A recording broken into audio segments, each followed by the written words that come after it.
వార్షిక బడ్జెట్ ప్రవేశపెట్టిన కేంద్ర పార్లమెంట్లో నిర్మలా సీతారామన్ బడ్జెట్ ప్రసంగం ఇది. ప్రగతిశీల ప్రజా బడ్జెట్ అని ఇది చంద్రబాబు కితాబు. ఈ బడ్జెట్ ను తాను స్వాగతిస్తున్నానని వెల్లడి. కేంద్ర వార్షిక బడ్జెట్ 2025-26 పై ఏపీ ముఖ్యమంత్రి చంద్రబాబు స్పందించారు. ప్రజలకు ఉపయోగకరమైనటువంటి ప్రగతిశీల బడ్జెట్ ప్రవేశపెట్టినందుకు కేంద్ర ప్రభుత్వానికి కేంద్ర ఆర్థిక శాఖ మంత్రి నిర్మలా సీతారామన్ కు హృదయపూర్వక అభినందనలు తెలియజేస్తున్నానని చంద్రబాబు పేర్కొన్నారు. ప్రధాని నరేంద్ర మోదీ నాయకత్వంలో వికసిత భారత్ విజన్ ను ప్రతిబింబించేలా ఈ బడ్జెట్ ఉందని అభిప్రాయపడ్డారు.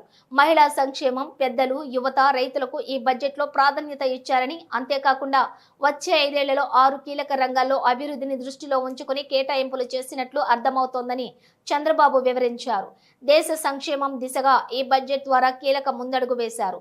ఈ బడ్జెట్ మన దేశానికి సుసంపన్నమైన భవిష్యత్తును అందించేలా సమగ్రమైన, ఖచ్చితమైన బ్లూ ప్రింట్ గా నిలుస్తుందని, దానితో పాటే ఈ బడ్జెట్ ద్వారా మన ఆర్థిక వ్యవస్థకు వెన్నెముక అనదగ్గ మధ్యతరగతి ప్రజలకు కూడా పన్ను ఊరట కల్పించారు. ఈ బడ్జెట్ ను నేను స్వాగతిస్తున్నాను అంటూ చంద్రబాబు ట్వీట్ చేశారు.